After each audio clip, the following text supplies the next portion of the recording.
In the year 251, a large Roman force commanded by Emperor Trajan Decius marched into the eastern Danube region in pursuit of a Gothic army that had pushed across the empire's frontier near Dacia and Thrace, territory that lies in modern-day Bulgaria.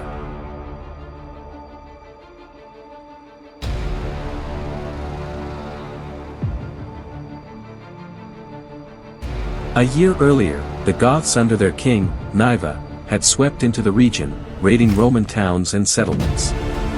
This happened shortly after Decius and most of his troops had returned to Rome, having only just restored order there by crushing Germanic incursions the year before.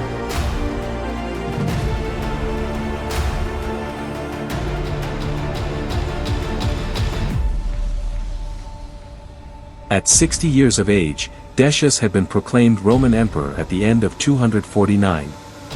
Determined to repel this new invasion, he gathered his imperial army and pursued Niva throughout Thrace, eventually stopping to rest in the town of Augusta Triana. But while Decius' troops recuperated, Niva launched a sudden assault on the town, delivering a devastating defeat to the Roman army.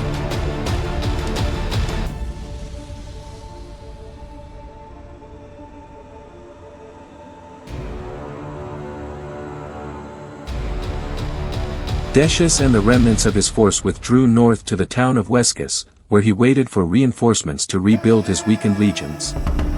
Meanwhile, after winning 2 victories in quick succession and sacking the major city of Philippopolis, the Goths carried off enormous amounts of treasure and seized Roman weapons and equipment. With such a haul, Niva and his warriors were eager to leave the empire and return home with their spoils.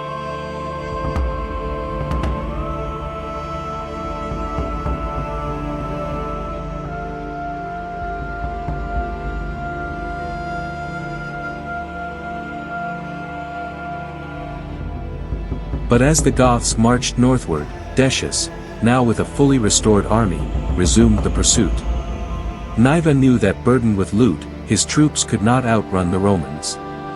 Expecting a confrontation, he carefully surveyed the land during the retreat and devised a plan to meet the Romans in a pitched battle.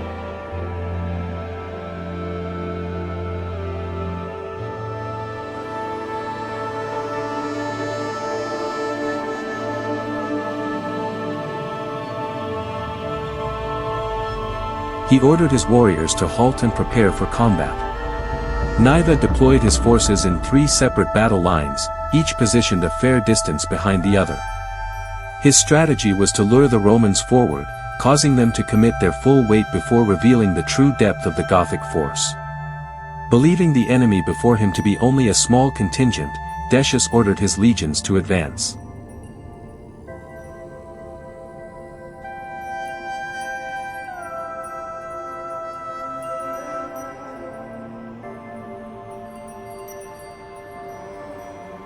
The front ranks of both armies clashed with ferocious force.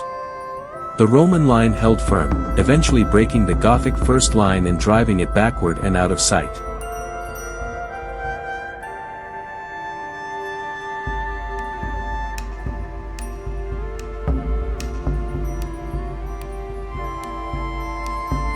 But behind them, the second Gothic line quickly assembled and charged the Romans again.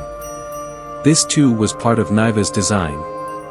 He wanted the Romans to believe they were steadily gaining the advantage, urging them to advance recklessly.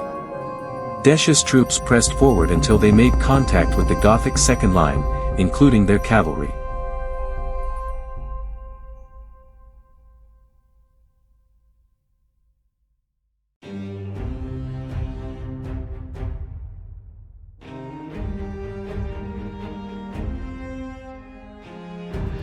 The second Gothic wave smashed into the Roman ranks, inflicting heavier casualties. But once more, the Romans managed to repel the attack and send the Goths fleeing from the field.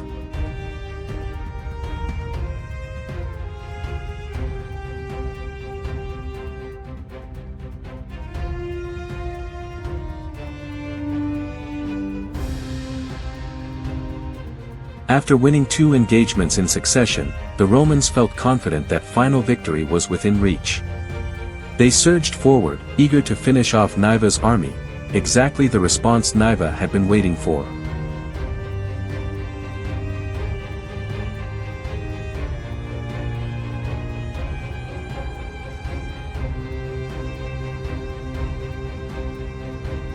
The moment the Romans were fully committed, the third and final Gothic line burst out from dense foliage and charged straight into the Roman formations. Unaware of the trap, the Romans pushed directly into the kill zone.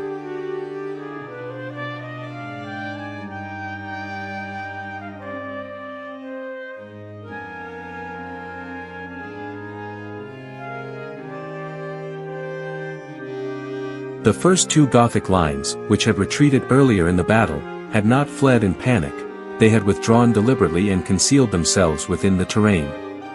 As soon as the Romans advanced far enough, these hidden forces re-emerged, encircling the Roman army from all sides.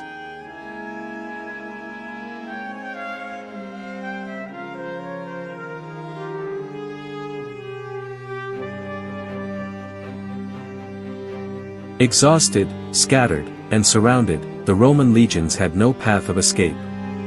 They were massacred where they stood. Emperor Decius himself was slain, becoming the first Roman emperor in history to die in battle against a foreign enemy.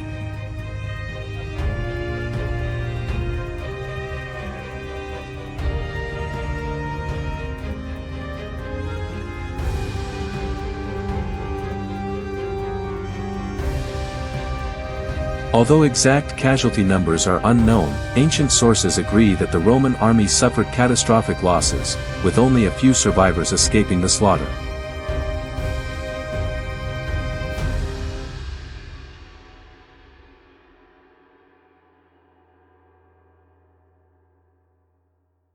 This battle marked one of the most significant defeats in Rome's long military history. It became a turning point in the broader decline of the Roman Empire, foreshadowing the instability and fragmentation that would unfold over the next 2 centuries.